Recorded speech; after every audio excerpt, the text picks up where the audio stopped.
الحمد لله رب العالمين والصلاة والسلام على أشرف الأنبياء وسيد المرسلين سيدنا محمد وعلى آله وأصحابه أجمعين. اللهم صل على سيدنا محمد وعلى آل سيدنا محمد كما صليت على إبراهيم وعلى آل إبراهيم في العالمين إنك حميد مجيد. قال الله تبارك وتعالى في كلامه المجيد الدرس في إثبات البعث والنشر سورة الانفطار. الحمد لله. بسم الله الرحمن الرحيم. إذا السماء انفطرت وإذا الكواكب انتثرت وإذا البحار فجرت وإذا القبور بعثرت علمت نفس ما قدمت وأخرت يا أيها الإنسان ما غرك بربك الكريم الذي خلقك فسواك فعدلك في أي صورة ما شاء ركبك كلا بل تكذبون بالدين وَإِنَّ عَلَيْكُمْ لَحَافِظِينَ كِرَامًا كَاتِبِينَ يَعْلَمُونَ مَا تَفْعَلُونَ. قال المؤلف والمفسر رحمه الله تعالى قال النسائي رحمه الله تعالى أخبرنا محمد بن قدامة قال حدثنا جرير عن الأعمش عن محارب بن دثار عن جابر رضي الله تعالى عنه قال قام معاذ رضي الله تعالى عنه فصلى العشاء الآخرة طول وقال النبي صلى الله عليه وسلم فتان أنت يا معاذ أين كنت عن سبح اسم ربك الأعلى والضحى وإذا السماء انفطرت. وأصل الحديث مخرج في الصحيحين ولكن ذكر إذا السماء انفطرت في أفراد النسائي وقد تقدم من رواية عبد الله بن عمر رضي الله تعالى عنهما عن النبي صلى الله عليه وسلم قال من سره أن ينظر إلى القيامة رأي عين فليقرأ إذا الشمس كورت وإذا السماء انفطرت وإذا السماء انشقت. اب مفسر رحمۃ اللہ علیہ سورۃ الانفطار کے بارے میں ارشاد فرما رہے ہیں، اور جیسا کہ الحمدللہ خلاصہ درس میں آپ نے پڑھا ہے اور سنا ہے کہ اس سورت کا مضمون مبارک جو ہے وہ بھی مسئلہ قیامت سے تعلق رکھتا. مفسر رحمۃ اللہ علیہ نے ایک حدیث مبارک کا ذکر فرمایا ہے کہ حضرت معاذ رضی اللہ تعالی عنہ ایک مسجد میں نماز پڑھایا کرتے تھے اور آپ امام تھے. تو آپ نے عشاء الآخرہ کا معنی ہوتا ہے نماز عشاء، کیونکہ عربی محاورات میں مغرب پر بھی عشاء کا لفظ اطلاق ہو جاتا ہے، کیونکہ مغرب بھی تو گویا رات کی نماز ہے، سورج کے غروب ہونے کے بعد ہی نماز ہوگی مغرب کی، اور عشاء کی نماز جو ہے چونکہ وہ بھی رات کی نماز ہے تو اس لیے محاورات عرب میں مغرب کو عشاء الاولی بھی کہتے ہیں اور عشاء کی نماز کو عشاء الآخرہ بھی کہتے ہیں. تو حضرت معاذ رضی اللہ تعالی عنہ نے عشاء کی نماز جو پڑھائی تو اس میں آپ نے لمبی قرات فرمائی، اور جس کی وجہ سے اس حدیث مبارک میں اختصار ہے، لیکن دوسری حدیث مبارک میں باقاعدہ اس کی تفصیل آئی ہے کہ حضور صلی اللہ علیہ وسلم کو شکایت کی گئی، اور ایک حدیث مبارک میں یوں آیا ہے کہ ایک صحابی آئے اور انہوں نے علیحدہ نماز پڑھ لی. تو حضرت معاذ رضی اللہ تعالیٰ عنہ کو بڑی ناگوار یہ بات گزری کہ ایک آدمی جماعت سے علیحدہ ایک اور جماعت کر لے، علیحدہ نماز پڑھ لے. تو انہوں نے کہا کہ آپ نے ایسا کیوں کیا؟ اس پہ ناراض ہوئے. انہوں نے کہا تم مجھ پہ ناراض ہوتی ہو، میں تمہاری شکایت حضور صلی اللہ علیہ وسلم کو کروں. تو حضور صلی اللہ علیہ وسلم کی خدمت میں آئے اور اس صحابی نے آ کے شکایت کی، اور اس نے کہا کہ یا رسول اللہ صلی اللہ علیہ وعلی آلہ واصحابہ وسلم انا اصحاب عمل یا رسول اللہ، کہ ہم مزدور لوگ ہیں اور باغوں میں سارا دن ہم کام کرتے ہیں اور پانی ڈول کھینچ کر ہم باغوں کو پلاتے ہیں. اس زمانے میں کوئی موٹریں اور ٹیوب ویل وغیرہ کا سسٹم تو نہیں تھا، اونٹوں کے ساتھ پانی کھینچا جاتا تھا اور لوگ ڈولوں کے ساتھ پانی کھینچتے تھے اور باغات کو سیراب کیا جاتا تھا. انہوں نے کہا حضور پھر ہم کھجوروں میں کام کرتے ہیں، تھکے ہوئے آتے ہیں اور حضرت معاذ رضی اللہ تعالیٰ عنہ نماز میں اتنی طویل قرات فرماتے ہیں کہ ہم تو کھڑے نہیں ہو سکتے، اور ہم سے برداشت نہیں ہو سکتا کہ ہم اتنی لمبی قرات میں کھڑے رہیں اور نماز پڑھتے رہیں، تو اس لیے میں نے نماز علیحدہ پڑھی۔ حضور صلی اللہ علیہ وسلم حضرت معاذ کو آپ نے طلب فرمایا، اور آپ نے فرمایا فتان انت یا معاذ، حضور نے فرمایا کہ معاذ تم لوگوں کو فتنے میں ڈالنے والے ہو۔ فتنے کا معنی ہر جگہ فتنہ نہیں ہوتا، فتنہ کا معنی آزمائش بھی ہوتا ہے، فتنے کا معنی امتحان بھی ہوتا ہے، اور فتنے کا معنی فساد بھی ہوتا ہے۔ تو آپ نے فرمایا کہ لوگوں کو تم آزمائش میں ڈالتے ہو کہ لوگ جماعت چھوڑ دیں، کیا وجہ ہے کہ تمہیں سبح اسم ربک الاعلی، اور اس کے بعد فرمایا اذا السماء انفطرت، اذا السماء انشقت، یہ صورتیں نہیں آتی ہیں کہ عشاء کی نماز میں تم یہ صورتیں تلاوت کیا کرو، بجائے اس کے کہ اب آدمی صورت عشاء میں مثلا صورت یاسین شروع کر دے، یہ صورت عشاء کے اندر ماشاءاللہ صورت الرحمن پوری پڑھ ڈالے۔ تو اس لیے اب لوگ تو لازمی بات ہے کہ برداشت نہیں کر سکیں گے، اور خاص طور پہ جہاں مزدور لوگ آتے ہوں نماز پڑھنے کے لیے۔ تو مقصد بیان کرنے کا مفسر کا یہ تھا کہ اس صورت مبارک کے بارے میں بھی حضور نے ذکر فرمایا کہ کیا تم عشاء کی نماز میں سبح اسم ربک الاعلی اور اذا السماء انشقت اور اذا السماء انفطرت ایسی صورتیں کیوں تلاوت نہیں کرتے ہو؟ تو اس لیے محدثین کرام نے اور فقہائے عظام نے، اللہ ان کی قبروں پہ رحمت فرمائے، اس لیے انہوں نے ایک مسئلہ مبارک بیان فرمایا حدیث مبارک کی روشنی میں، جیسے کہ حضور صلی اللہ علیہ وسلم نے فرمایا من ام منکم فلیخفف، کہ جو آدمی تم میں سے امام بنے اس کو چاہیے کہ وہ نماز جو ہے تخفیف کے ساتھ پڑھائے۔ تخفیف کا معنی یہ نہیں ہوتا کہ رکوع سجود پورا نہ کرے، نہ رکوع اور سجود اور ارکان تو پورے کرے، لیکن تلاوت مختصر کرے۔ حضور نے فرمایا کیونکہ تمہارے پیچھے نماز پڑھنے والوں میں بوڑھے بھی ہوتے ہیں، تمہارے پیچھے نماز پڑھنے والوں میں بیمار بھی ہوتے ہیں، تمہارے پیچھے نماز پڑھنے والوں میں کوئی بیچارہ دکاندار ڈیوٹی والا بھی ہوتا ہے، اور اس نے نماز کے بعد اپنی ڈیوٹی پہ بھی حاضر ہونا ہوتا ہے، اور کوئی نماز میں بچے والی عورت ہوتی ہے، اس کا بچہ رو رہا ہوتا ہے۔ اس لیے فرمایا کہ امام کے ذمہ یہ بات بھی ہے کہ امام اپنے حالات کو رکھ کر امامت کریں۔ مثلاً بعض علاقے ایسے ہوتے ہیں کہ اگر تھوڑی قرات لمبی کی جائے تو نمازی زیادہ پہنچ جاتے ہیں، تو یہ فقہ ہوتی ہے، اسی کا نام فقہ ہوتا ہے کہ قرآن و حدیث کو سمجھ کر عمل کیا جائے، کہ قرآن و حدیث کو سمجھنے کے ساتھ جو ہے وہ عمل کیا جائے۔ اب جیسے بعض احادیث میں یہ بھی آتا ہے کہ حضور پاک بڑی لمبی لمبی قرات فرماتے تھے، تو اب ایک جگہ حضور حکم فرما رہے ہیں کہ لمبی قرات نہ کرو، اور دوسری جگہ خود حضور صلی اللہ علیہ وسلم لمبی قرات فرما رہے ہیں۔ تو اس لیے اب فقہا کا کام یہ ہوتا ہے کہ ان احادیث کی روشنی میں بات کو سمجھیں۔ تو انہوں نے پھر ہمیں سمجھایا کہ بھی حالات کی وجہ ہے۔ بعض لوگ جو حضور کے پیچھے نماز پڑھنے کے لیے آتے تھے، ان کی تو تمنا ہی یہ ہوتی تھی کہ ہم حضور کا قرآن سنتے رہیں، اور پھر جب قرآن پڑھنے والا محمد رسول اللہ صلی اللہ علیہ وسلم تو کس کا دل بھرتا ہے، کس کا جی بھرتا ہے کہ حضور تھوڑا پڑھیں۔ اب بھی آپ دیکھ لیں کہ جب کوئی قاری ماشاءاللہ اچھے قرآن پڑھانے والا نماز پڑھے تو مقتدی کا دل کرتا ہے تھوڑا اور لمبا کریں، تھوڑا اور زیادہ پڑھ لے تاکہ ہم اس کا قرآن سن لیں۔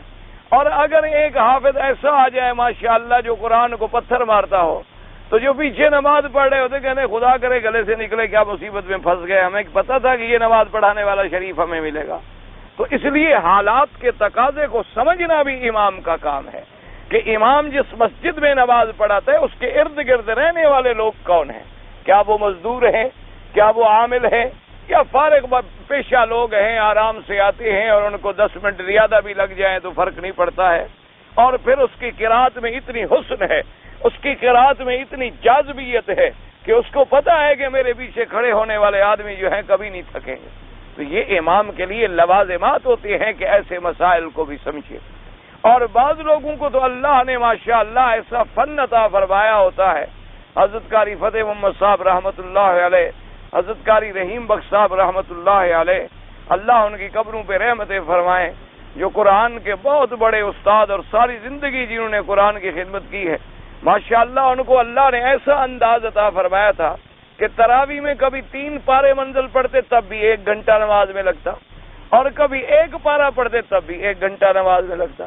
نماز میں وقت وہی لگ رہا ہے جو روزانہ لگتا ہے، 20 رکعتیں تراویح پڑھا رہے ہیں اور ٹھیک 1 گھنٹہ، اور مجال ہے 1 منٹ ادھر ادھر ہو جائے، اور پھر مجال ہے کہ رکوع اور سجود میں 1 سیکنڈ کا فرق ہو جائے، یعنی جتنا رکوع لمبا کرنا ہے اتنی آخر تک جائے گا، جتنا سجود کرنا ہے اتنی آخر تک جائے گا، اور قرآن ایسے پڑھ رہے ہیں کہ موتی نہیں کر رہے ہیں، ایک ایک حرف سمجھ آ رہا ہے۔ لیکن اللہ نے ایسا انداز عطا فرمایا تھا کہ اب 3 پارے منزل پڑھنی ہے، ٹائم وہی 1 گھنٹہ لگا ہے، لہذا 10 دن کے اندر قرآن ختم، اور کہیں 1 پارہ فرماتے پھر بھی وقت وہی لگتا ہے، 1 گھنٹہ ہی لگتا ہے، تو لہذا نمازیوں کے لیے تو کوئی فرق نہ پڑا، اتنی ٹائم خرچ ہوا اور قرآن زیادہ سن لیا، اور قرآن پھر فصاحت اور بلاغت کے ساتھ اور تجوید کے ساتھ سن لیا۔ تو اس لیے یہ لازمی ہوتا ہے کہ مساجد میں جو امام ہوں وہ عالم ہوں، مساجد میں جو امام ہوں وہ بہترین قاری القرآن ہوں، تاکہ ان کے قرآن پڑھنے کا دلوں میں اثر پڑے اور لوگوں کے اندر کشش پیدا ہو اور جذب پیدا ہو اور مسجدیں اللہ کی آباد ہو جائیں۔ یہ نہیں ہوتا کہ بس جو بھی داڑھی والا ہو اور بال لمبے رکھ لے، پگڑی شگڑی باندھ لے، اس کو امام بنا لیا، یوں نہیں، امام کو امام سمجھنا چاہیے۔ یہی وجہ ہے کہ لوگوں کے دلوں میں علماء کی عزت ختم ہو گئی، کیونکہ ہر عالم غیر عالم کو ہم نے عالم بنا دیا، ہر داڑھی والے کو اپنے مولوی بنا دیا، ہر آدمی جس نے مولوی کی شکل بنا لی اس کو بھی ہم نے مولوی بنا لیا، جو چندہ کرنے والے لوگ ہوتے ہیں ان کو بھی ہم نے مولوی بنا لیا، بدنام عالم ہو گئے بیچارے۔ حالانکہ علماء کتنے ہوتے ہیں دنیا میں؟ علماء تو بہت کم ہوتے ہیں۔ تو اس لیے ہمیشہ بہرحال کوشش کیا کریں کہ محلوں میں اللہ آپ کو مساجد آباد کرنے کی توفیق دے، یا جہاں جہاں آپ کا بس چل سکے اس کمیٹی کے لوگوں کو سمجھایا جائے کہ بھئی مہربانی کرو مسجد میں کوئی قاری رکھو، کوئی عالم رکھو، جس کی وجہ سے لوگوں کو حلال اور حرام کا پتہ بھی چلے، اس کو خود بھی نماز کے مسائل کا علم ہونا چاہیے کہ سجدہ تلاوت میں نے کب کرنا ہے، سجدہ سہو کون سی غلطی پہ میں نے کرنا ہے، کون سی غلطی پہ میں نے سجدہ سہو نہیں کرنا ہے، نماز کے اوقات کی رعایت کرے، ارکان اور شرائط کی رعایت کرے اور حالات کو دیکھ کر نماز پڑھائے۔ اور اسی طرح ایک دوسری حدیث مبارک مفسر نے بیان فرمائی، جس کو روایت کیا ہے حضرت عبداللہ ابن عمر نے رضی اللہ تعالی عنہما، کہ ہمارے آقا نے فرمایا، سرکار مدینہ نے، اللہ کے کروڑوں صلاۃ و سلام ہوں، آپ نے فرمایا من سرہ، جس شخص کو یہ چاہیے اور خوش آئے کہ وہ قیامت کے منظر کو اپنے آنکھوں کے سامنے دیکھنا چاہے، تو اس کو چاہیے کہ وہ ان 3 صورتوں کو بار بار پڑھے اور ان میں غور کرے، ان میں تدبر کرے اور ان میں تفکر کرے اور ان کی ایک ایک آیت کو سمجھے، تو اس کو معلوم ہو جائے گا کہ گویا قیامت میرے سامنے آ گئی ہے اور قیامت کا تمام منظر جو ہے اس کے سامنے آ جائے گا۔ اور یہ قاعدہ ہے کہ جب قیامت کا منظر سامنے ہو تو آدمی گناہوں سے بچ جاتا، جب آدمی کو قبر یاد آ جائے، جب آدمی کو آخرت کی زندگی یاد آ جائے تو آدمی نافرمانیوں سے بچ جاتا ہے۔ اللہ تبارک و تعالی آپ کو بھی اور مجھے بھی ان آیات مبارک میں تدبر اور تفکر کی دولت سے مالا مال فرمائے۔ قال المؤلف رحمہ اللہ تعالی یقول تعالی اذا السماء انفطرت، چونکہ یہ صورتیں آپ نے پڑھی ہوئی ہیں تو اس لیے زیادہ تشریح کی ضرورت نہیں، بعض بار آپ الحمدللہ پڑھ چکے ہیں۔ فرمایا اذا السماء انفطرت، انشقت، جب آسمان پھٹ جائیں گے، کما قال تعالی السماء منفطر به وَإِذَا الْكَوَاكِبُ انتَثَرَتْ أَيْ تَسَاقَطَتْ، جب تارے جھڑ جائیں گے، وَإِذَا الْبِحَارُ فُجِّرَتْ، قال علی بن ابی طلحہ بن عباس فجر اللہ بعضها في بعض، وقال الحسن فجر الله بعضها في بعض فذهب ماؤها، وقال قتادہ اختلط أذبها بماء لحيحا۔ اللہ تبارک و تعالی نے فرمایا وَإِذَا الْبِحَارُ فُجِّرَتْ، اور جب دریا ابل پڑے۔ مفسرین نے فرمایا کہ حضرت ابن عباس رحمۃ اللہ علیہ فرماتی ہیں کہ ایک دوسرے میں ابلنے کا معنی یہ ہوتا ہے جیسے موجیں اٹھتی ہیں تو ایک دوسرے میں لگ رہی ہیں۔ حضرت حسن فرماتے ہیں فجر اللہ بعضها فی بعض، یعنی ایک دوسرے کے اندر، فذهب ماؤها، یعنی ایک دوسرے میں ماریں گے پانی، مارتے مارتے پانی ختم ہو جائے۔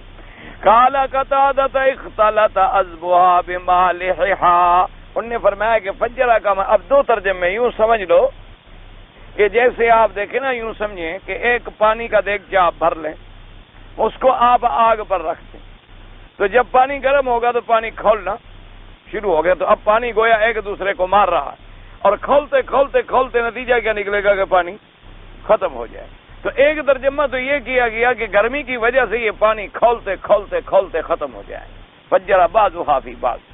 اور ایک ترجمہ مفسرین نے یہ فرمایا کہ معنی یہ ہے کہ چونکہ اب تو دنیا میں 2 قسم کے دریا ہیں، دریا کھاری بھی ہیں، نمکین بھی ہیں اور میٹھے بھی ہیں، تو اللہ تبارک و تعالی ان کو ملا ڈالیں گے۔ اختلط ماؤہا یعنی عذبہا بمالحہا، وہ میٹھے دریا کھارے میں مل جائیں گے اور کھارے میٹھے میں مل جائیں گے، اور اس کے بعد نتیجہ وہی نکلے گا کہ اس کے بعد ہوائیں چلیں گی اور ان کو دہکا کے جہنم بنا دیا جائے گا، کیونکہ حدیث پاک میں آتا ہے کہ جہنم پیدا ہو چکی ہے اور وہ جہنم ان کے نیچے ہے اور ابھی اللہ نے اس کو بند رکھا ہوا ہے۔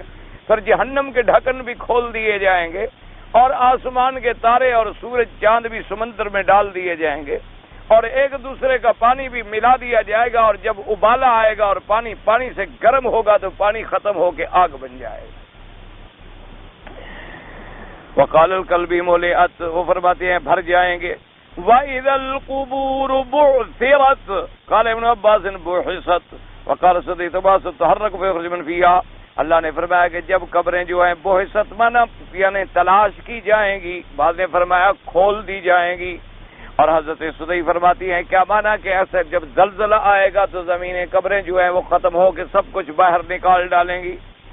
عَلِمَتْ نَفْسٌ مَا قَدَّمَتْ وَأَخَّرَتْ اِذَا كَانَ هَذَا حَصَلَ هَذَا، کہ جب یہ احوال ہو جائیں گے تو ہر جی جان جائے گا کہ اس نے آگے کیا بھیجا تھا اور پیچھے کیا چھوڑا تھا، یعنی کیا اعمال تھے جو اس نے آگے بھیجے اور کیا اعمال ہیں جو پیچھے چھوڑ کے آیا، کیونکہ ہر انسان اپنی زندگی میں جو عمل کرتا ہے اگر اعمال صالحہ ہیں تو اللہ کے ہاں الیہ یصعد الکلم الطیب والعمل الصالح یرفعہ، آسمانوں پہ بھیجے جاتے ہیں، اور اگر اس کے اعمال سیئہ ہیں تب بھی وہ لکھے جا رہے ہیں۔ اور اسی طرح اپنے پیچھے کیا چھوڑا ہے، کوئی آدمی بڑے صالح ہوتے ہیں لیکن مرتے مرتے وراثت میں ظلم کر جاتے ہیں، کسی بچے کو محروم کر گئے، کسی بیٹی کو محروم کر گئے، نعوذ باللہ، تو ایک عذاب مستقل اپنے پیچھے چھوڑ گئے۔ بعض لوگ ایسے ہوتے ہیں کہ زندگی کے اندر تو اچھا کام کیا لیکن آخر میں کوئی فتنہ اور فساد چھوڑ گئے کہ لوگ قیامت تک لڑتے رہے۔ بعض لوگ ایسے ہوتے ہیں جو غلط عقیدے کی بنیاد رکھ گئے، بعض لوگ کوئی بدعت ایجاد کر گئے، بعض لوگ اللہ معاف کرے کوئی سینما، کوئی کلب، کوئی جوا خانہ، کوئی ایسی چیزیں بنا گئے کہ اس کے بعد بھی جب تک وہ چلتی رہے تو اس کا عذاب اس پہ آتا رہے۔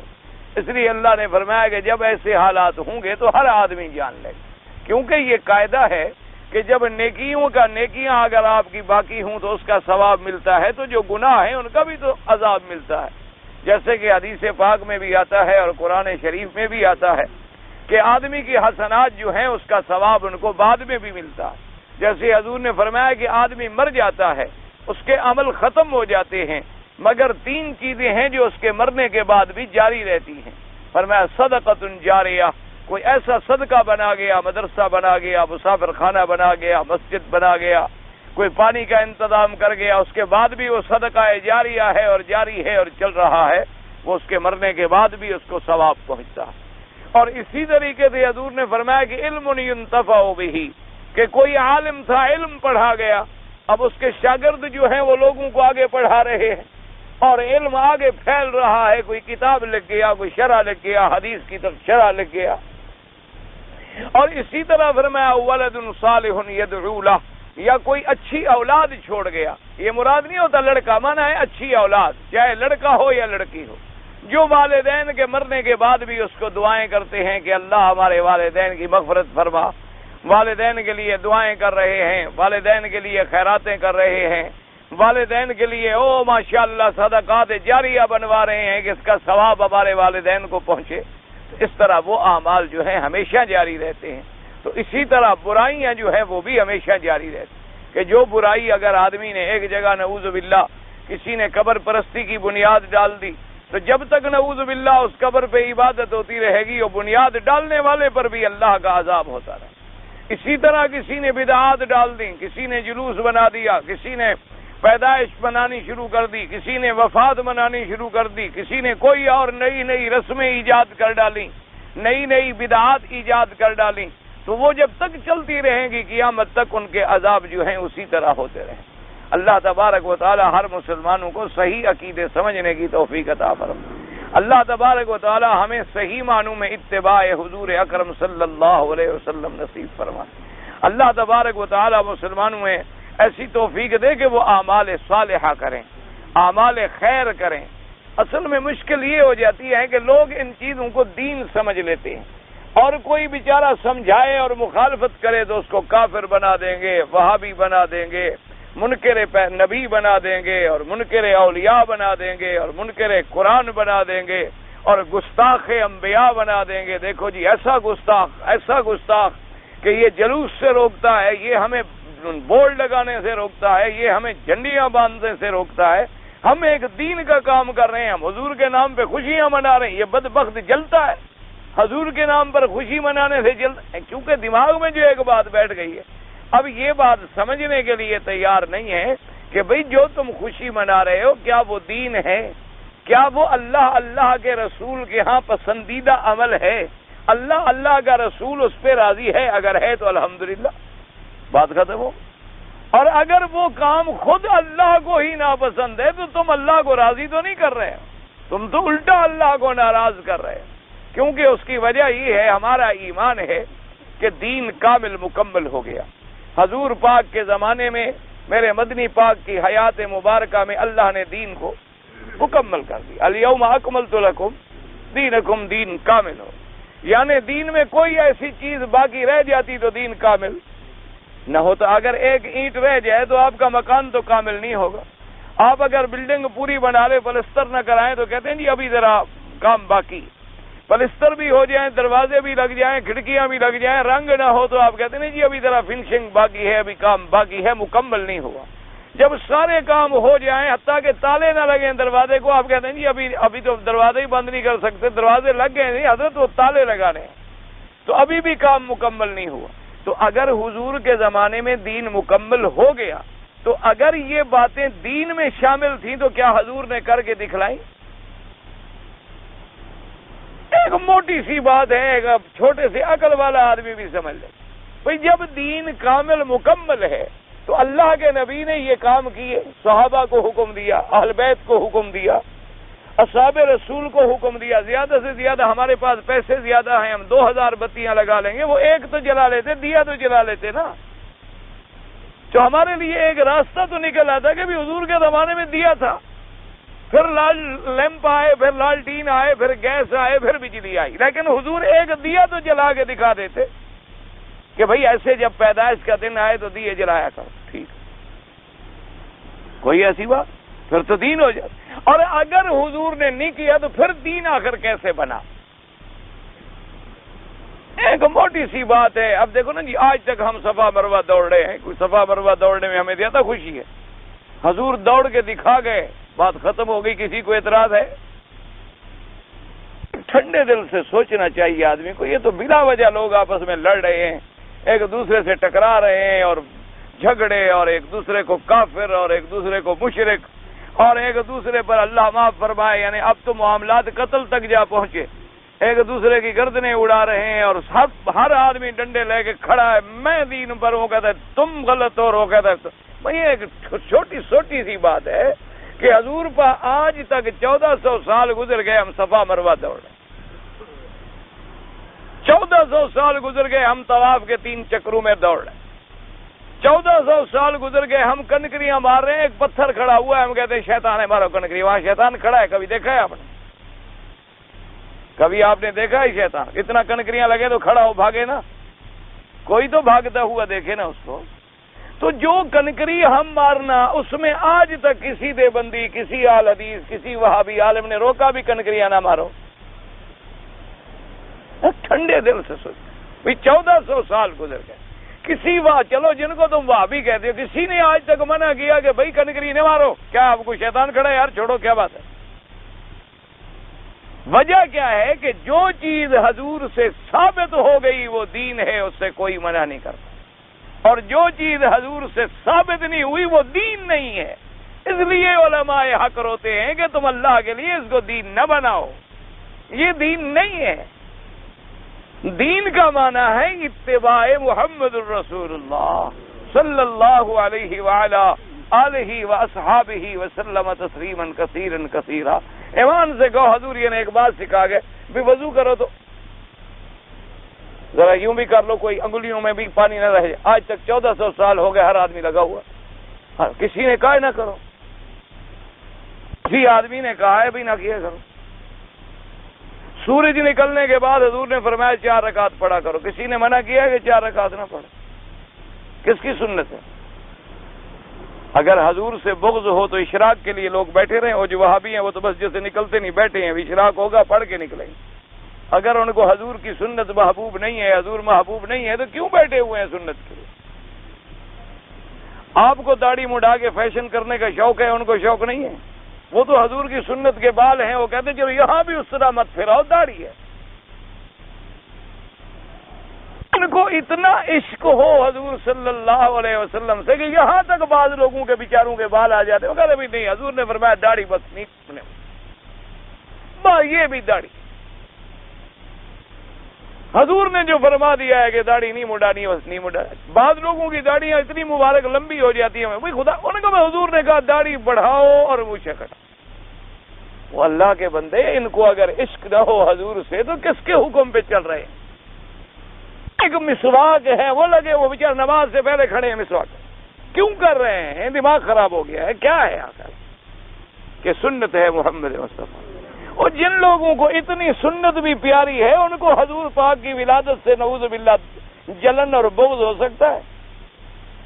کچھ ٹھنڈے دل سے آدمی ذرا غور کر کے گھر میں اکیلے بیٹھ جائیں، بتیاں شتیاں بند کر کے اندھیرے میں، اور ٹھنڈے دل سے غور کریں کہ کیا یہ دشمنی ہے یا ہم تو غلطی نہیں کر رہے.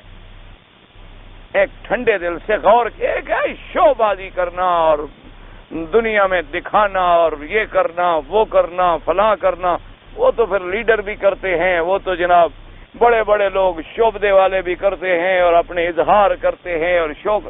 اصل بات وہ ہے محبت جو ہے وہ دل کے اندر سے پھوٹتی ہے کہ دل و جان جو ہے وہ حضور محمد عربی پہ قربان ہو جائے.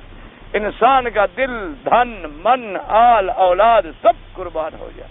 عشق محبت اس کا معنی یہ ہوتا ہے کہ حضرت ابی بکر رضی اللہ عنہ آپ کے بیٹے تھے، وہ ابھی مسلمان نہیں ہوئے تھے جب جنگ بدر ہوئی، وہ بعد میں مسلمان.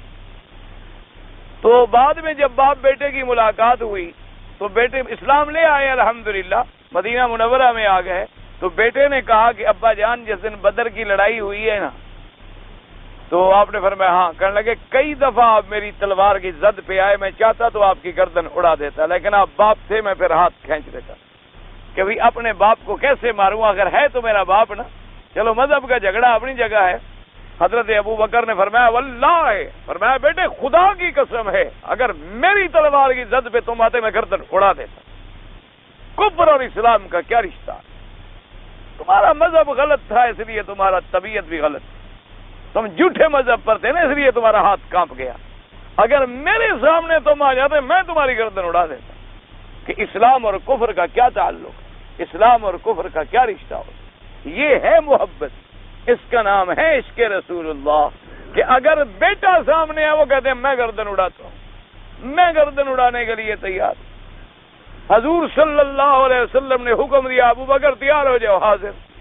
بوڑھا ابا گھر میں بیٹھا ہے، نوجوان بچیاں گھر میں بیٹھی ہیں، be be Aisha, be be Hafsa اور تمام جو ہے وہ گھروں کے اندر بیٹھی ہوئی ہیں، اور ان کو چھوڑ کر جا رہے ہیں کس کے ساتھ؟ حضرت محمد رسول.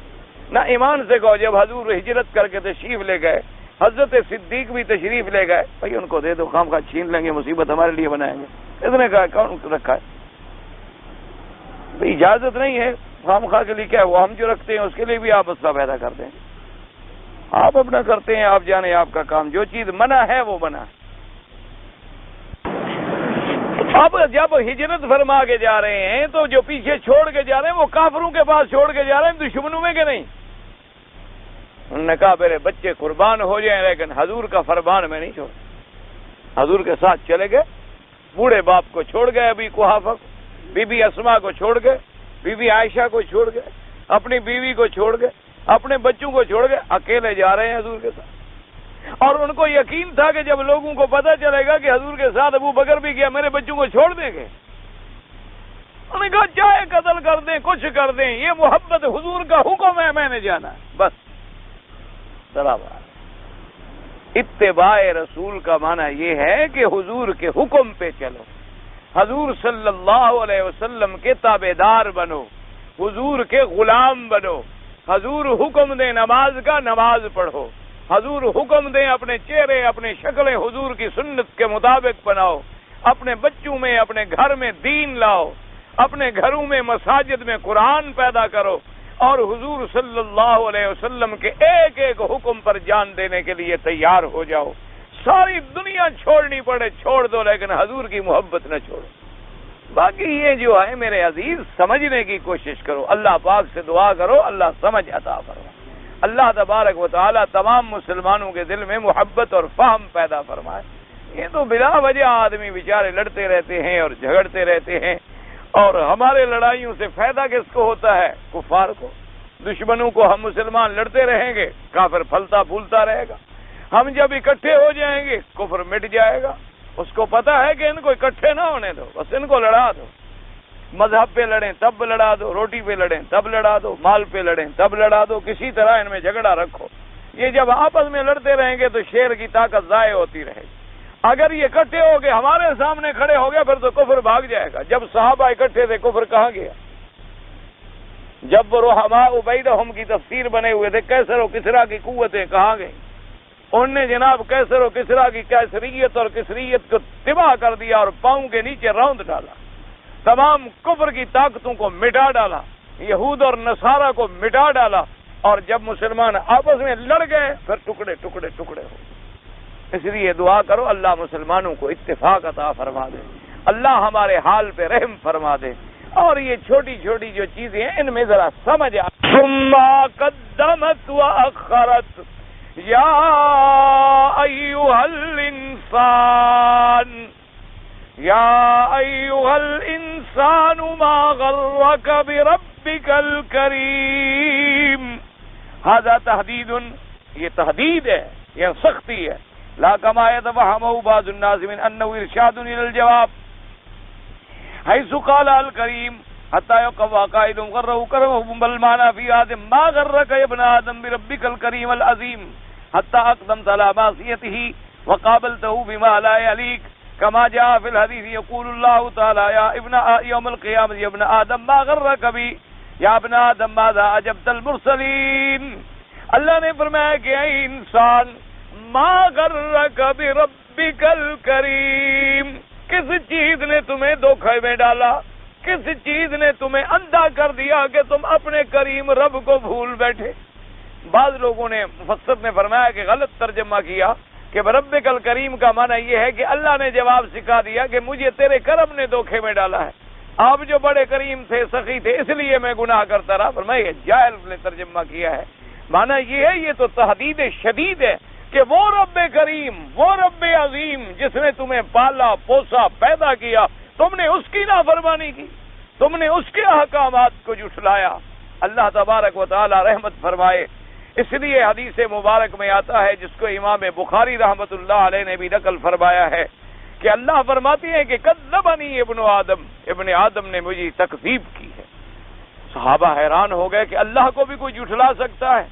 صحابہ نے پوچھا کہ کیسے اللہ کی کوئی، تو فرمایا کہ اللہ نے فرمایا اس سے بڑا مجھے تکذیب کیا کہ میں مجھے چھوڑ کر غیروں کی عبادت کی، مجھے چھوڑ کر غیروں کو سجدہ کیا، تو میری خدائی اور میری الوہیت کو جھٹلایا تم نے. اگر تم میری الوہیت کا عقیدہ رکھتے تو کبھی غیر اللہ کی عبادت پہ مشغول. فرمایا شتمنی ابن آدم، ابن آدم نے مجھے گالی دی ہے. صحابہ نے پوچھا اللہ کو گالی کیسے دی؟ اللہ نے فرمایا کہ بندوں نے میں نہیں کہا کہ عیسیٰ اللہ کا بیٹا ہے، اور یہودیوں نے نہیں کہا کہ عزیر اللہ کا بیٹا. یہ گالی نہیں کہ میرے لیے بیٹے بناتے ہو، جب بیٹے بناؤ گے پھر بیوی بناؤ گے، پھر بیوی بناؤ گے تو بیوی کا ملنا بناؤ گے، ملنا بناؤ گے تو پھر نطفہ ٹھہراؤ گے، پھر اولاد پیدا کرو گے، پھر اولاد باپ کی شکل بناؤ گے. اس سے بڑی کوئی گالی ہے جو تم بندہ خدا کو دیتا؟ اس لیے اللہ تبارک و تعالی نے فرمایا کہ شتمنی ابن آدم. وہ نہیں جانتا کہ انی انا اللہ الاحد الصمد الذی لم یلد ولم یولد ولم یکن لہ کفوا احد، کہ میری وہ ذات ہے جو ایک ہے، جو بے پرواہ ہے، جو نہ کہ جنا گیا ہے نہ کسی کو جنتا ہے. تو اس لیے فرمایا کہ یہ بھی تحدید ہے کہ جیسے قیامت میں اللہ تبارک و تعالی فرمائیں گے کہ یا بنی آدم ما غرک بی، تم کس بات میں غرے ہو گئے اور دھوکے میں پڑ گئے؟ ماذا عجبت المرسلین، تم نے میرے بھیجے ہوئے پیغمبروں کی کیا جواب دیا، کیا اطاعت کی؟ تو یہ تحدید ہے، یہ نہیں کہ اللہ پاک سکھلا رہے ہیں کہ تم نے گناہ کیوں، نے کہا اس لیے گناہ کیا جی آپ جو کریم ہیں۔ تو کریم کا معنی یہ ہے اس کے کرم کا شرم کرے آدمی، اس کے کرم کے مقابلے پہ بے حیائی کرے۔ یعنی اگر ایک آدمی آپ پر انعام کرے، آپ پر اکرام کرے، آپ کو کھانا دے، آپ کو نوکری دے، آپ کو رہائش کی جگہ دے، آپ کو سر چھپانے کے لیے جگہ دے، پہننے کے لیے کپڑے دے، تو انجام یہ ہے کہ تم ڈنڈا لے کر کھڑے ہو جاؤ اس کے مقابلے پہ۔ اللہ تبارک و تعالی یہاں دو صفتیں بیان، ایک رب اور ایک کریم، کہ رب بھی اللہ ہے جس نے تمہیں پیدا کیا، پالا، پوسا، جوان کیا، اور پھر رب بھی ایسا جو کریم ہے جس کا کرم پورے عالم کو شامل ہے۔ فرمایا اس کے بعد بھی تو بے حیائی کرتا ہے، تو اللہ کی نافرمانیاں کرتا ہے، اللہ کے احکام کی خلاف ورزیاں کرتا ہے، اللہ کی فرما برداری کو چھوڑ کے معاصی اختیار کرتا ہے۔ فرمایا یہ تحدید شدید ہے۔ قال ابن ابی حاتم حدثنا ابی قال حدثنا ابن ابی عمر قال حدثنا سفیان ان عمر رضی اللہ عنہ سمع رجلا یقرأ یا ایھا الانسان ما غرک بربک الکریم فقال عمر الجہل، کہ کس چیز نے انسان کو، حضرت عمر نے فرمایا کہ جہالت، کہ انسان جاہل ہے، جب جہل آتا ہے نا تو اس کے بعد پھر اس کو حق اور باطل میں امتیاز نہیں ہوتا۔ اسی لیے اللہ تبارک و تعالی رحمت فرمائے، جہالت جو ہے سب سے بڑی بری چیز ہے۔ جہاں جہالت زیادہ ہوتی ہے وہاں ہر جھوٹا مذہب پھیلتا ہے۔ ایک بات یاد رکھ، آپ دیکھ لیں اپنے علاقوں پر آنکھیں بند کر کے ذرا نظر ڈالیں، جہاں جہاں علم نہیں ہوگا وہاں وہاں بدعات ہوں گی، شرک ہوگا، کفر ہوگا، بت پرستی ہوگی، قبر پرستی ہوگی، غیر اللہ کے پوجا ہوگا، غیر اللہ، اور جہاں علم آتا جائے گا، روشنی آتی جائے گی، روشنی آتی، لوگ ہٹتے جائیں گے۔ یہ کیسے ہو سکتا ہے بھائی کہ جو لوگ خود محتاج ہیں وہ غیروں کے حاجت روا کیسے بن سکتے؟ تو حضرت عمر نے فرمایا کہ جہل جو ہے وہ انسان کو اللہ کا نافرمان بنا دیتا ہے۔ اللہ تبارک و تعالی ہر مسلمان کو جہالت سے بچائے اور اپنی ذات کی اور صفات کی معرفت نصیب فرمائے، اور اللہ تبارک و تعالی ہمیں اپنے دین کی سمجھ نصیب فرمائے۔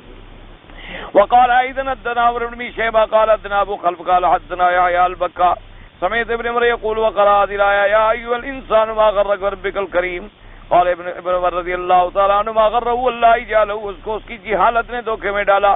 قال وروان ابن عباس والربيع بن خيثم والحسن مثل ذلك وقال قتادة ما غرك بربك الكريم شيء ما غر ابن آدم غیر هذا العدو الشیطان۔ حضرت قتادہ فرماتی ہیں کہ انسان کو دھوکے میں ڈالا شیطان نے۔ وقال فضیل بن عیال وقال ما غرك بی لقلت سطورك المرخات وقال ابو بکر البراق لو قال ما غرك بربك الكريم لقلت غرني كرم الكريم وقال بعض اهل الاشاعه انما قال بربك الكريم دون سائر اسماء وصفاته كان لقن هو الاجابه وهذا الذي تخيلوا هذا القائل ليس بطائل لانه انما اتى باسم الكريم ونبه على انه لا ينبغي ان يقابل الكريم بالافعال القبيحه واعمال الفجور۔ اب جناب فرماتی ہیں کہ فضیل ابن عیاض نے فرمایا کہ مجھے اگر کہا گیا کہ کسی چیز نے تجھے دھوکے میں ڈالا تو میں کہوں گا اللہ تو جو پردہ پوشی کرتا رہا ہمارے گناہوں پر۔ لیکن یاد رکھیں یہ بعض صوفیہ کے جواب ہیں، بعض صوفی حضرات جو گزرے ہیں نا ان کا کلام شریعت میں حجت نہیں ہوتا، ایک بات ہمیشہ یاد رکھیں۔ بس دوسری وجہ یہ ہے کہ وہ لوگ جو ہے نا اللہ تبارک و تعالیٰ نے ان کو اپنی اطاعت میں اتنا بلند مقام ہوتی ہے کہ وہ تو ایسی غلطی کرتے نہیں، کبھی مستحب چھوٹ گیا، کبھی کوئی نفل چھوٹ گئی تو اس کو وہ اپنے لیے بڑا گناہ سمجھتے ہیں۔ یہ نہیں کہ ایک آدمی نعوذ باللہ کبائر کا مرتکب ہوتا رہے، شراب پیتا رہے، برائی کرتا رہے، قتل کرتا رہے، ڈاکے ڈالتا رہے اور کہے آپ جو کریم تھے اس لیے میں گناہ کرتا رہا، تو یہ بات جو ہے یہ جہل ہے۔ البتہ جن بزرگوں نے ایسی باتیں کی ہیں تو وہ بزرگ تو الحمدللہ ایسے گناہ کرتے ہی نہیں تھے، ان سے تو کبھی کوئی چھوٹی موٹی خطا ہو گئی تو وہ اسی میں ڈرتے رہے، اور اس کے بارے میں انہوں نے کہا کہ اگر اللہ نے کہا کہ یہ غلطی تم نے کیوں کی تھی تو ہم کہیں گے اللہ میاں آپ جو کریم تھے، آپ نے جو ہم پر پردہ ڈال دیا، ہمیں معاف کر دیا، ہمارا رزق بند نہ کیا، نعمتیں بند نہ کی، اس وجہ سے ہم سے غلطی ہو گئی، تو وہ اپنے اپنے مقام کی بات ہوتی ہے۔ یہ نہیں کہ نعوذ باللہ ایک آدمی آج قتل کر ڈالے اور کوئی پوچھے کہ جی آپ کو کس چیز نے دھوکے، کہہ رہے جی اللہ جو کریم ہے معاف کر دے گا، تو پھر اس کی دوسری آیتیں کہاں جائیں گی؟ من یقتل مؤمنا متعمدا فجزاؤہ جہنم خالدا فیہا، کہ جو آدمی کسی کو قتل کرے گا اس کی جزا جو ہے جہنم ہے۔ اس لیے ہمیشہ قرآن پاک کو سمجھیں، جو اللہ والوں نے جو صوفیاء کرام اور بزرگوں نے جو صحیح معنی میں صوفیاء کرام گزرے ہیں وہ بڑے متبع سنت ہوتے ہیں. ان کے ایک ہاتھ میں اللہ کا قرآن ہوتا ہے اور دوسرے ہاتھ میں حدیث محمد مصطفیٰ ہوتا ہے. صوفیاء کا معنی یاد رکھو، صوفی کہتے اسی کو ہیں کہ جس کا باطن جو ہے آلائشوں سے صاف ہو جاتا ہے، کفر اور شرک سے صاف ہو جاتا ہے، نافرمانیوں اور معصیت سے صاف ہو جاتا ہے، جن کی ساری زندگی اللہ کی اطاعت میں گزرتی ہے. صوفی اس کو نہیں کہتے جو صوف کے کپڑے پہن لے، صوفی اس کو نہیں کہتے ہیں جو ایسے جبے کلے پہن کے بیٹھ جائے اور جو مرضی آئے کھاتا رہے پیتا رہے ہضم کر جائے اور کہیں یہ سوچنا. صوفی کا تو معنی صفائے باطن سے ہے، اور ان کے ایک ہاتھ میں اللہ کا قرآن ہوتا ہے اور دوسرے میں محمد مدنی کی حدیث ہوتی ہے. ان صوفیاء کا کوئی منکر نہیں ہے، ان اللہ کے اولیاء کا کوئی منکر نہیں. اللہ ان کے قبروں پہ کروڑوں رحمتیں فرمائے. جیسے کہ حضرت حسن بصری رحمت اللہ علیہ گزرے، اسی طریقے سے بڑے بڑے لوگ گزرے ہیں. جیسے آپ کے ان قریب کی صدیوں میں حضرت خواجہ نظام الدین رحمت اللہ علیہ گزرے، حضرت علی حجویری رحمت اللہ علیہ گزرے، حضرت سکتی رحمت اللہ علیہ گزرے، حضرت معروف کرخی رحمت اللہ علیہ گزرے. بڑے بڑے اللہ کے اولیاء گزرے. وہ تو اپنا قدم اٹھاتے ہوئے بھی ڈرتے تھے کہ سنت کے خلاف کہیں نہ پڑ جائے. ایک قدم جو اٹھاتے تھے اس کا بھی خیال رکھتے تھے. ایک اللہ کے ولی کے بارے میں آتا ہے، نفل حج کے لیے تشریف لا رہے تھے، آپ کو کسی کام میں دیر ہو گئی تو تکبیر اولا نماز کی جو تھی اللہ اکبر تکبیر اولا رہ گئی. جب نماز پڑھ لی تو ساتھیوں سے کہا بھی واپس چلو. ساتھیوں نے کہا حضرت کیا وجہ ہے؟ کہنے لگے نفلی حج کے لیے جا رہے تھے اور تکبیر اولا سے محروم ہو گئے، میں سفر نہیں کر سکتا، میری تکبیر اولا رہ جائے. اور ہم آتے ہیں حج پڑھنے کے لیے، نمازیں ہی غائب. ہم آتے ہیں عمرہ کرنے کے لیے، ہوٹل میں جناب اے سی چلا کے سوئے ہیں، خراٹے بھر رہے ہیں. عشاء کے مغرب کو سو گئے، عشاء کو بھی سو گئے، فجر کو کبھی نیند کھلی تو سورج نکلا ہوا ہے. اور آئے کیوں ہو جی؟ عمرے شریف پر آئے، عمرے شریف پر. ایسے عمرے شریف کا کوئی فائدہ ہے؟ یاد رکھو 10 عمرے کرو اور اللہ کا ایک فرض چھوڑ دو، اللہ کی لعنت برسے گی، کوئی ثواب نہیں ہوگا. ایک بات یاد رکھ لو، 10 نفلی عمرے کرو، روزانہ 100 طواف کرو اللہ کے کعبے کا، اور فرض نماز چھوڑ دو، اللہ کی لعنت برسے. کوئی دھیلے کا ثواب نہیں ہوتا. ایسا عمرہ کرو کرو نہ کرو نہ کرو، کوئی اللہ پہ احسان نہ کرو. عمرہ ایک سنت ہے، نفلی عبادت ہے. جو فرض چھوڑ دے نفلی عبادت کا کیا مطلب؟ یہ عقل کی بات ہے. ایک آدمی فرض چھوڑ دے اور نفلی عبادت پہ زور لگا رہا ہے. یہ کون سا دین ہے، کون سا ایمان ہے اور کون سا مذہب ہے؟ اس میں کون سا شافی حنفی حنبلی دیوبندی بریلوی کا جھگڑا ہے؟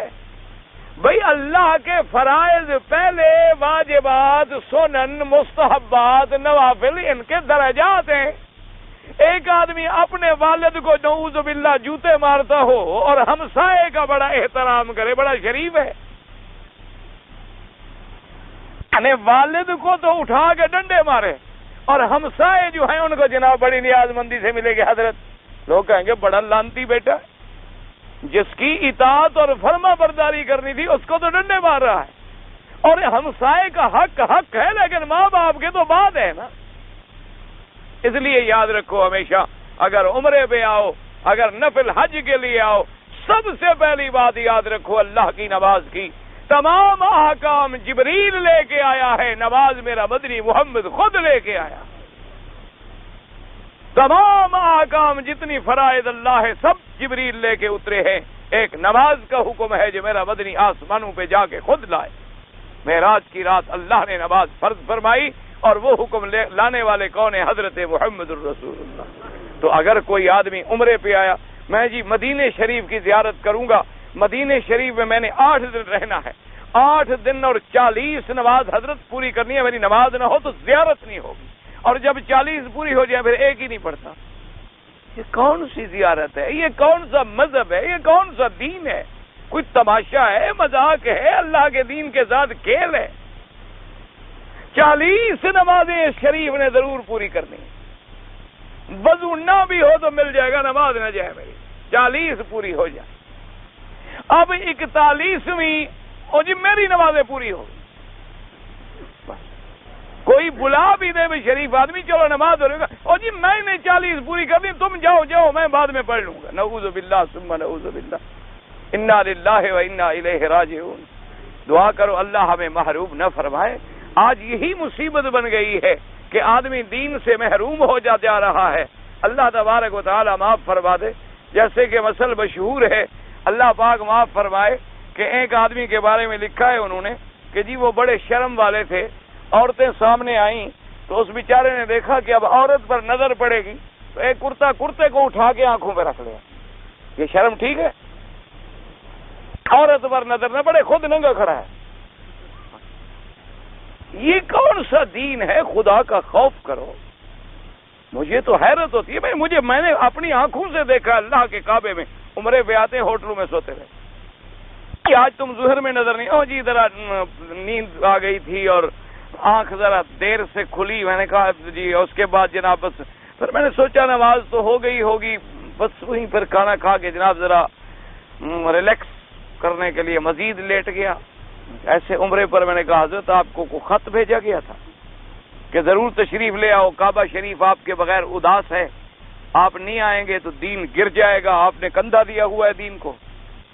کیا ہے تماشا ہے؟ لوگوں کو دکھائیں گے عمرے پہ گئے تھے، کعبہ دیکھا تھا، مدینہ شریف کی زیارت کی تھی، ہم بڑے مقبول اور بارگاہ الہی میں پہنچے ہوئے لوگ ہیں۔ خدا کے بندے جب فرض نہیں پڑھتے ہو، کوئی ضرورت نہیں ایسے عمرے کرنے کی۔ ایک بات یاد رکھ، کوئی عمرے کی ضرورت نہیں۔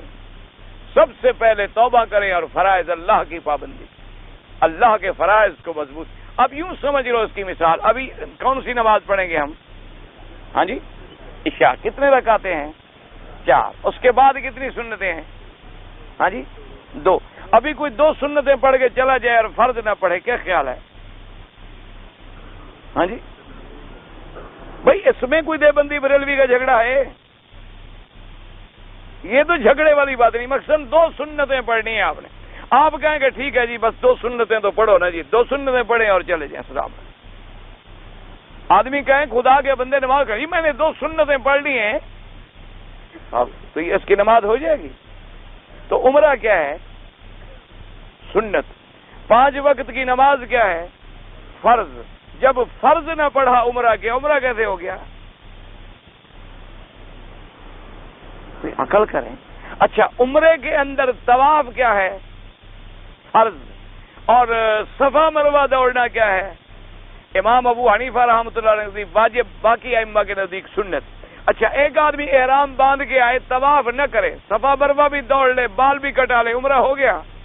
کیوں کہ فرض اس نے چھوڑ دیا۔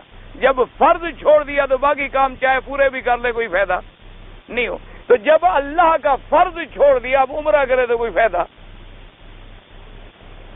بلا وجہ پیسے ضائع نہ کیا کریں۔ اگر آپ کو اللہ کے فرائض کا احساس نہیں ہے تو آپ خواہ پیسے صرف نہ کریں، بجائے ثواب لینے کے گنہگار ہوں گے۔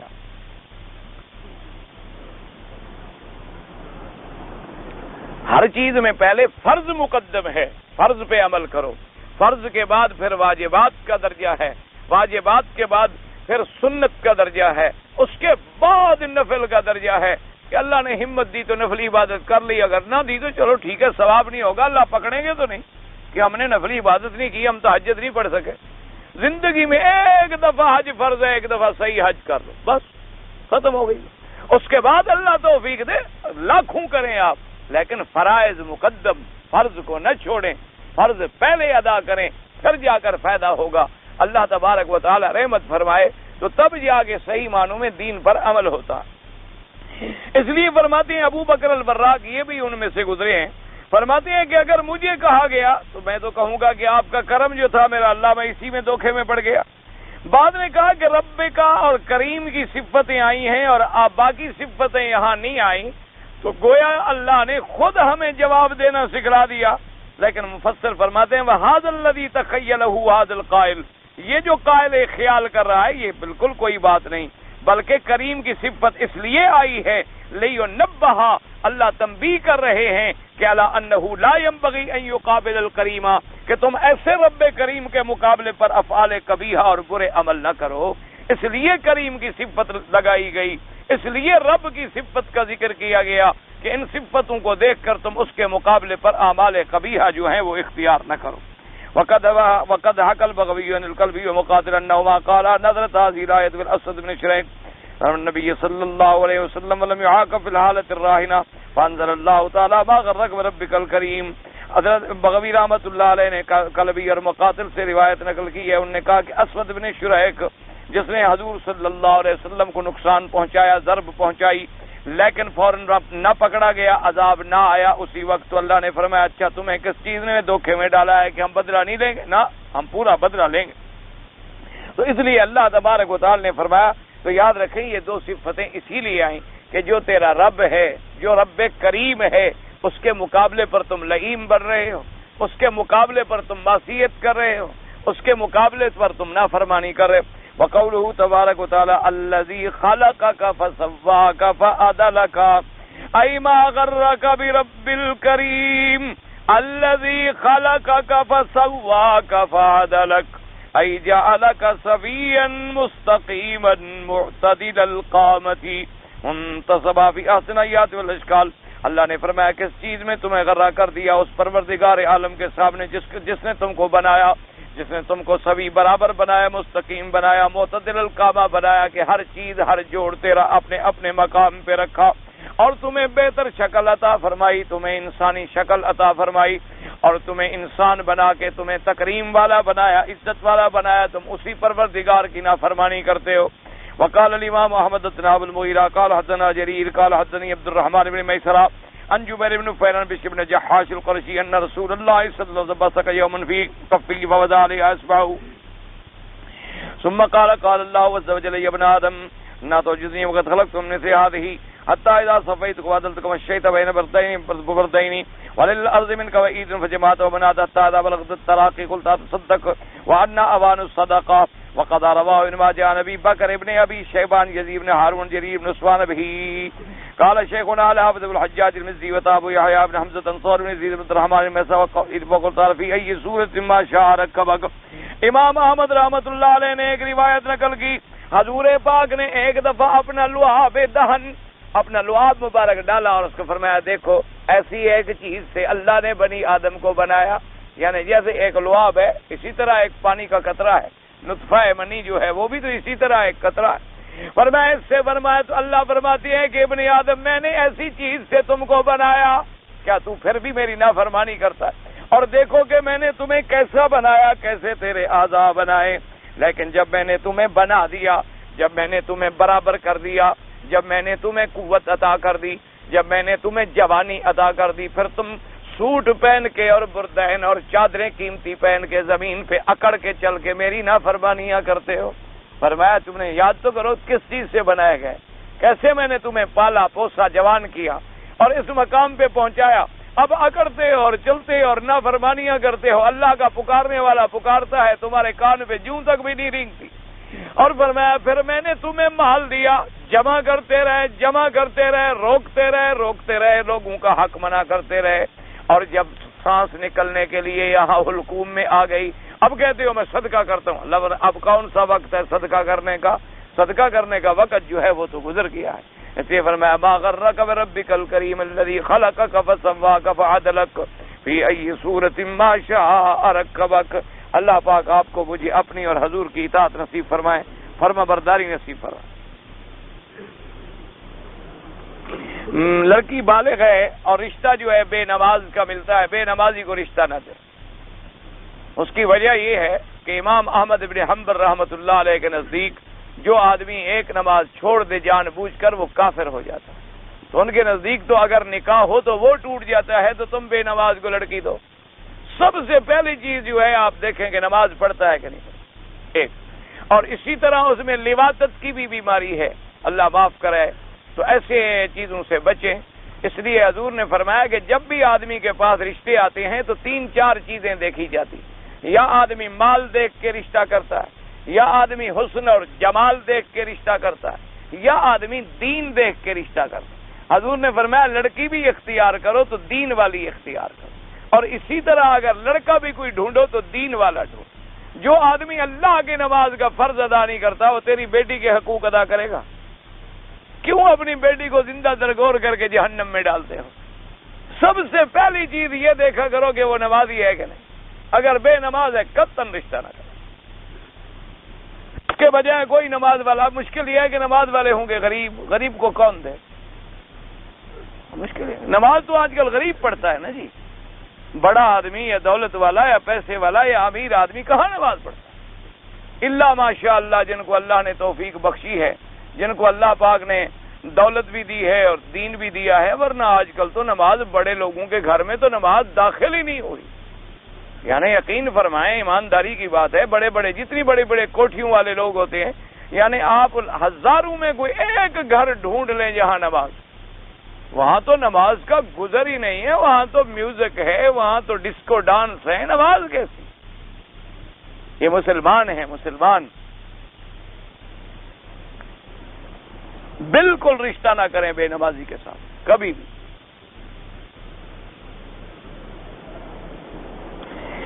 کہ ہنڈی کے ذریعے جو لوگ رقم بھیجتے ہیں، بھائی گزارش یہ ہے، بات یہ ہے کہ ہنڈی کا معنی بھی یہی ہوتا ہے، مثلا کہ میں نے 100 دیا اور مجھے انہوں نے 700 میرے ملک میں دے دی.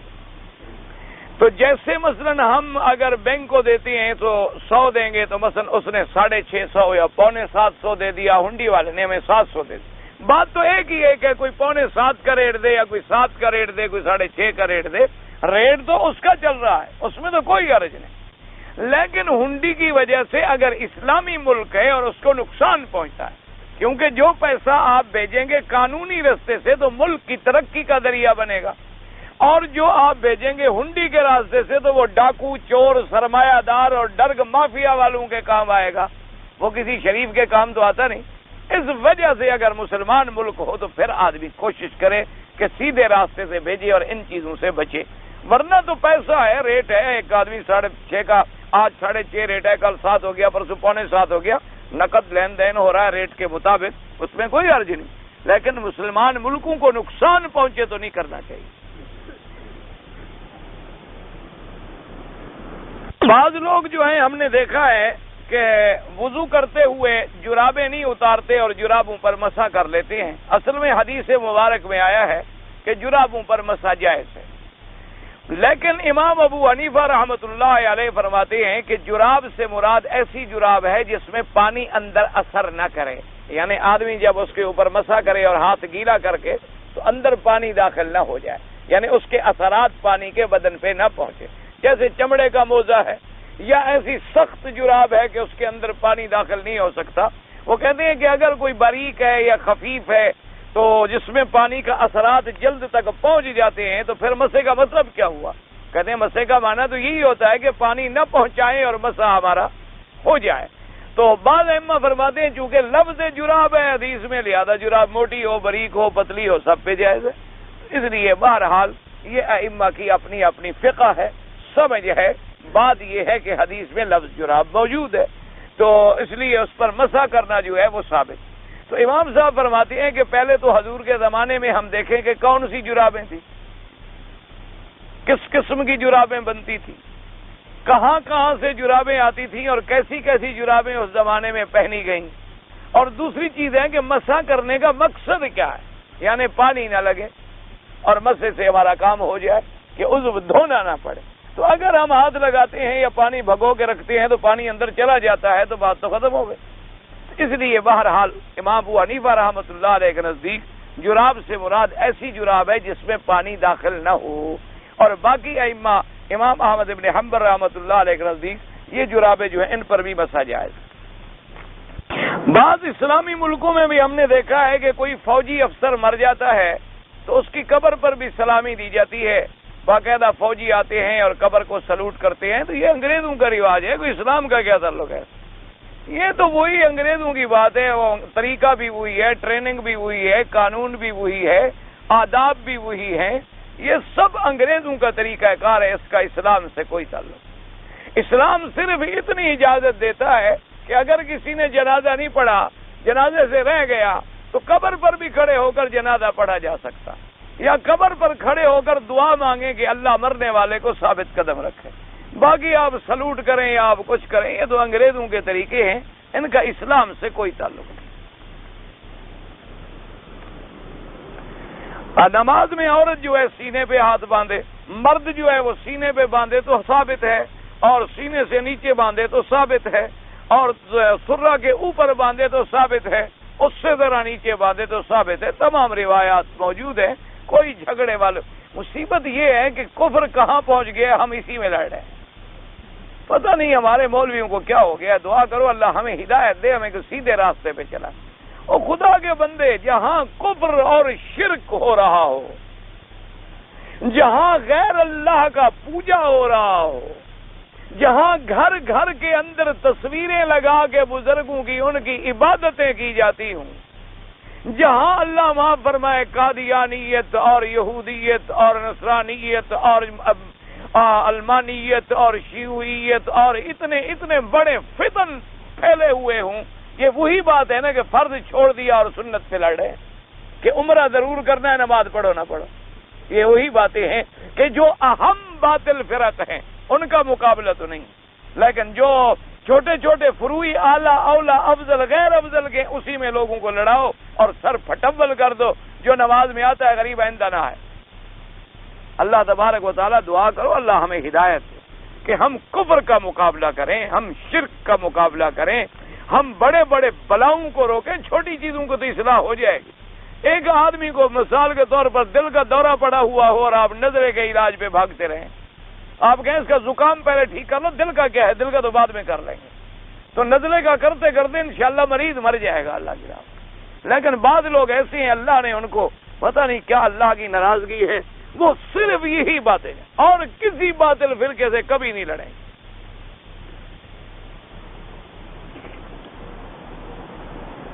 اگر ایک آدمی عمرے کے لیے آیا تھا، طواف کے دوران بیمار تھا، بیچارہ نہیں چل سکا، پھر ریڈی پر باقی چکر پورے کیے، کوئی حرج نہیں، ٹھیک ہو گیا۔ اگر دہنا کندھا احرام میں رکھنا بھول جائے کوئی بات نہیں، اگر بھول گیا تو بھول گیا، کوئی ایسی بات نہیں۔ ویسے سنت یہ ہے کہ طواف کے پہلے 3 چکروں میں دہنا کندھا جو ہے وہ ننگا ہو۔ ہمارے لوگ تو نماز میں بھی ننگا رکھتے ہیں، ایک دفعہ جو یوں ڈال دیا ہے تولیہ، بس مضبوطی سے پکڑے ہوئے ہیں، بس یہ کندھے کے اوپر تولیہ نہ پڑے، اور چاہے کچھ ہو جائے، نماز مکروہ ہو جائے تو ہو جائے۔ میں نے احرام حضرت باندھا ہوا ہے، وہ بھی احرام سیکھو تو صحیح کسی سے۔ یہ صرف طواف میں کندھا نکالنا سنت ہے، آگے پیچھے تو کوئی ضرورت نہیں کہ کندھا نکال کے آدمی پھرتا رہے۔ وطر امام ابو حنیفہ رحمۃ اللہ علیہ کے نزدیک واجب ہے اور باقی ائمہ کے نزدیک سنت ہے۔ ایک مولوی صاحب نے کہا کہ وطر 3 نہیں پڑے، بس ان مولویوں کو دعا کرو اللہ ان کو ہدایت دے، اللہ ہمیں بھی ہدایت دے۔ میں نے ابھی تو رونا رویا ہے، اب دعا ہی کر سکتا ہوں اور تو کچھ نہیں کہ ان کو صرف یہی مسئلہ یاد ہے کہ بھئی اب آپ نے کیا کرنا ہے اور فلاں۔ بھئی اللہ کے بندے 3 رکعتیں بھی حدیث میں ثابت ہیں، جو 2 رکعتیں پڑھ کے سلام پھیر کے 1 رکعت پڑھتے ہیں وہ بھی حدیث میں ثابت ہے، کوئی لڑنے جھگڑنے والی بات ہے ہی نہیں۔ حضور پاک رفع دین فرماتے تھے، ہاں فرماتے تھے، ٹھیک ہے، وہ حدیث بھی موجود ہے، اور اسی طرح وہ حدیث بھی موجود ہے کہ پہلی دفعہ حضور نے ہاتھ اٹھائے اور پھر نہیں اٹھائے۔ تو لہذا امام ترمذی رحمۃ اللہ علیہ کی کتاب کھول لیں، دونوں باب باندھے ہیں امام ترمذی رحمۃ اللہ علیہ۔